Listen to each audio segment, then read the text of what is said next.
नहमदुहु व नुसल्ली अला रसूलिहिल करीम। अम्मा बाद फ़अऊज़ु बिल्लाहि मिनश शैतानिर रजीम। बिस्मिल्लाहिर रहमानिर रहीम। इय्याका नअबुदु व इय्याका नस्तईन। आमन्तु बिल्लाहि सदक़ल्लाहु मौलानल अज़ीम व सदक़ रसूलुहुन नबियुल हबीबुल करीम व नहनु अला ज़ालिका लमिनश शाहिदीन व शाकिरीन वल्हम्दुलिल्लाहि रब्बिल आलमीन। सामईन, जियं त जेका आयत करीमा अव्हां जे आॾो अल्लाह रब्बुल इज़्ज़त जे पाक कलाम क़ुरान मजीद फ़ुरक़ान हमीद मंझां तिलावत कई आहे। इन में अल्लाह तबारक व तआला इरशाद फ़रमायो त मुंहिंजा ॿानड़ो मुंहिंजी ख़ासि इबादत कयो ऐं मूंखां ई मदद जा तालिब थियो, मूंखां ई मदद घुरो। त हीउ महीनो अल्लाह ताला रमज़ानुल मुबारक जो महीनो असांखे हिक ॿिए सां मुहबत ऐं मदद ये सभई शयूं जेके इन ज़िमन में अचनि थियूं उन्हनि ते असांखे अल्लाह तबारक व तआला फ़रमायो त इय्याका नअबुदु व इय्याका नस्तईन, मुंहिंजी इबादत कयो। त हीउ इबादतुनि जो महीनो आहे, रियाज़तुनि जो महीनो आहे। हिन में मुस्लमान जॾहिं चंड नज़र ईंदो आहे त अल्लाह ताला पंहिंजे कुदरत कामिला सां जहन्नम जा दरवाज़ा बंदि कराए ऐं जन्नत जा दरवाज़ा खोलराए ऐं उन जन्नत खे ईमान ऐं मोमिननि जे लाइ सिंगारियो वेंदो आहे। त अज़ीज़ो दोस्तो, असां अव्हां सामईन अल्लाह ताला खां उन जे ख़ासि ॿानहनि जे लाइ, ख़ासि ॿानहनि जे जेका अल्लाह जा मुतक़ी ऐं परहेज़गार ॿाना आहिनि उन्हनि में शामिलु थियण जे लाइ असांखे जिदोजहद करणी पवंदी, कोशिशि करणी पवंदी। त अल्लाह ताला फ़रमाए त इय्याका नअबुदु व इय्याका नस्तईन, मूंखां ई मदद घुरो ऐं मुंहिंजी इबादत कयो। अल्लाह ताला क़ुरान मजीद जे अंदरि बि आयत करीमा में फ़रमायो वमा ख़लक़तुल जिन्न वल इंस इल्ला लियअबुदून, मां अल्लाह इंसाननि ऐं जिन्ननि खे पंहिंजे इबादत जे लाइ पैदा फ़रमायो आहे। त ना सामईन, हीउ जेको महीनो असांखे अल्लाह ताला अता कयो आहे इहो वॾियुनि बरकतुनि ऐं रहमतुनि वारो महीनो आहे। अल्लाह ताला मोमिननि जे लाइ जन्नत खे सिंगारे छॾियो आहे ऐं उन जो ई वाइदो आहे ऐं मोमिन जे रहण जी जॻह जेका आहे सा जन्नत आहे। असां हिन महीने में अल्हम्दुलिल्लाह नमाज़ूं, फ़र्ज़ नमाज़ूं जमायत सां गॾु ऐं इशराक आहे, अवाबीन आहे, तहज्जुद जी निमाज़ आहे, इहे सभई असां अदा कयूं था त अल्लाह जो असांखे कुर्ब हासिलु थिए, अल्लाह ताला जी असांखे मार्फत, अल्लाह ताला जी मुहबत असांखे नसीब थिए।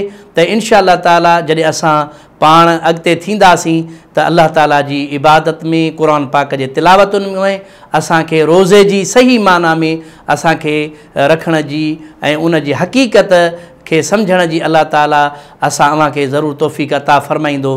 त सामईन, असां अव्हां हिन भलारे महीने में जॾहिं चंड नज़र आयो त शैतान खे अल्लाह ताला पंहिंजे कुदरत सां उनखे बंदि कराए हीअ सभु रहमत जा दरवाज़ा खोले छॾिया।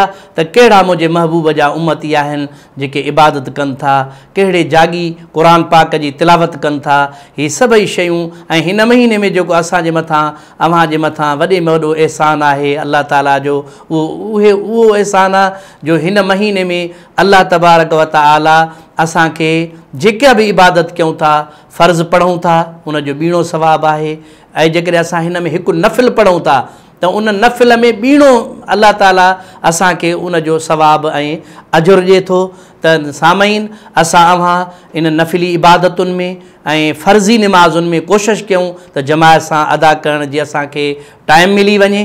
त सामईन, असां अव्हां हिन रमज़ानुल मुबारक जे महीने में जागी पंहिंजे अल्लाह जी इबादत बि कयूं ऐं हिन महीने में असां अव्हां हिक ॿिए सां हमदर्दी ऐं प्यार ऐं मुहबत सां पेश अचूं।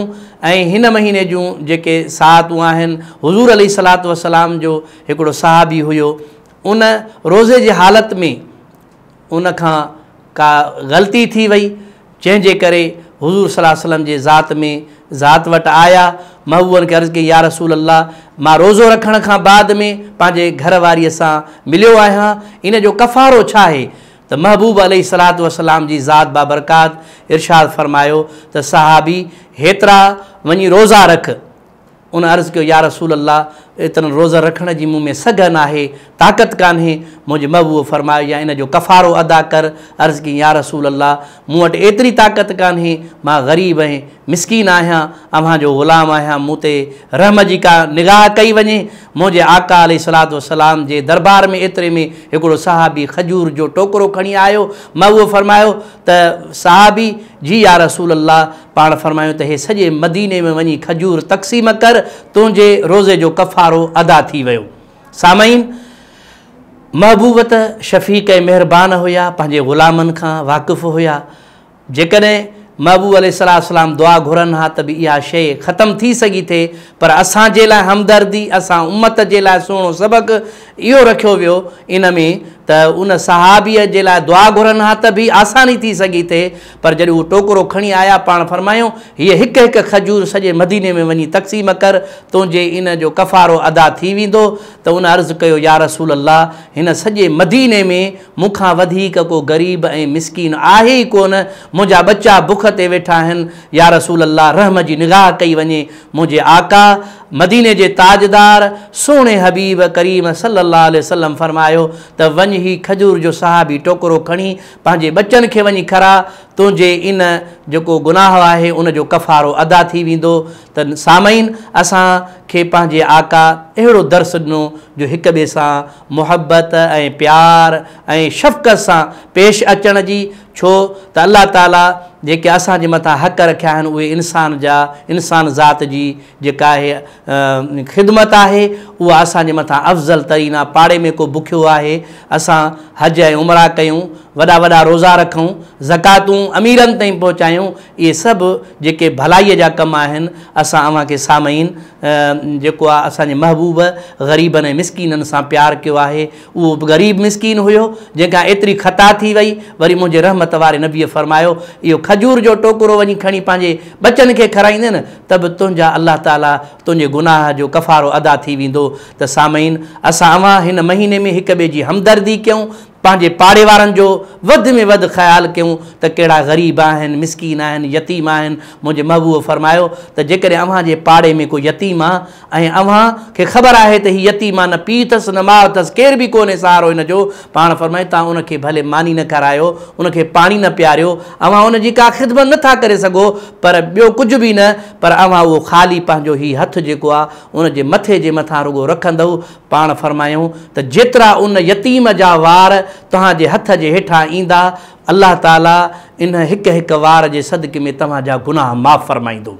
त हीअ अल्लाह असांजे मथां गफ़ूर रहीम आहे, उन जी ज़ात बख़्शणहार आहे ऐं उहो ई बख़्शींदो। उन अल्लाह खां असांजी दुआ आहे त मुंहिंजा मौला असांखे हिन बाबरकत महीने में हिक ॿिए सां ख़ुशियूं, प्यार, मुहबतूं, ग़रीबनि ऐं मिसकीननि सां हमदर्दी करण जी असांखे तौफ़ीक़ अता फ़रमाए। असांजो दीन, असांजो इस्लाम इहो ई असांखे सबक़ु सेखारे रहियो आहे ऐं हीअ अव्हांजो जेको कल्याण चैनल आहे, अव्हांखे हितां इहो ई दर्स मिलंदो त ग़रीबनि ऐं मिसकीननि सां मुंहिंजे महबूब प्यारु कयो आहे। मुंहिंजे महबूब अलैहिस्सलातु वस्सलाम फरमायो त अशफ़ाती लिअल कबाइर मिन उम्मती, जॾहिं मशर जो मैदान थींदो, क़यामत जो मैदान थींदो, त मां मुहम्मद अरबी पंहिंजे उम्मत जे वॾनि वॾनि गुनहगारनि में शामिलु, उते उन्हनि में वेही करे उन्हनि जी शफ़ाअत कंदुसि।